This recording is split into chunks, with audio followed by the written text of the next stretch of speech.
ఒకసారి ఈ ఇమేజ్ చూడండి. ఈ ఇమేజ్‌లో చాలా మీనింగ్ ఉంది. లెఫ్ట్ సైడ్ ఇమేజ్ చూస్తే మీరు రోడ్ చాలా క్లియర్‌గా ఉంది. ఎలాంటి కన్‌ఫ్యూజన్స్ లేవు. మన గోల్‌ని ఈజీగా రీచ్ అవ్వచ్చు. మీరు ఇప్పుడు రైట్ సైడ్ ఉన్న ఇమేజ్ చూస్తే రోడ్ మనకంత క్లియర్‌గా లేదు. చాలా కాంప్లికేటెడ్‌గా ఉంది. సో మనం అక్కడే తిరుగుతూ ఉంటాం. లైక్ ఒక లూప్‌లో పడినట్లు అక్కడక్కడే తిరుగుతూ ఉంటాం. మనకెందుకంటే ఒక క్లియర్ విజన్ లేదు ఎలా వెళ్ళాలి అని.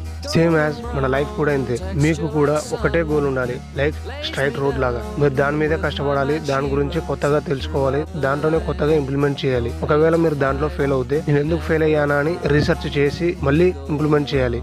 అలా కాకుండా కనవాడు చేస్తున్న దాన్ని చూసి అరే వీడు దీంట్లో బాగా సక్సెస్ అయ్యాడు, మనం కూడా దీన్ని ఒకసారి ట్రై చేద్దాము అంటే మళ్ళీ నువ్వు అక్కడ కూడా ఫెయిల్ అయ్యే అవకాశం ఉంది. సో నువ్వు అక్కడ కూడా నీ మిస్టేక్ ఏంటో తెలుసుకోకుండా మళ్ళీ వేరే వాడు ట్రై చేస్తున్న దాన్ని అది బాగా సక్సెస్ అవుతుందని మళ్ళీ నువ్వు దాన్ని ట్రై చేయాలని అనుకుంటే నువ్వు ఒక లూప్ లో ఇరుక్కుపోతావు, ఫెయిల్యూర్ లాగా మిగిలిపోతావు. సో నేను చెప్పాలనుకునేది ఏంటంటే నీకంటూ ఒక క్లియర్ గోల్ ఉంటే నువ్వు కూడా ఒక స్ట్రైట్ రోడ్ లాగా ఫాస్ట్ గా నీ గోల్ ని చేరుకుంటావు. లేదంటే కన్ఫ్యూజన్ లో పడి ఏది చేయలేని వాడిగా మిగిలిపోతావు.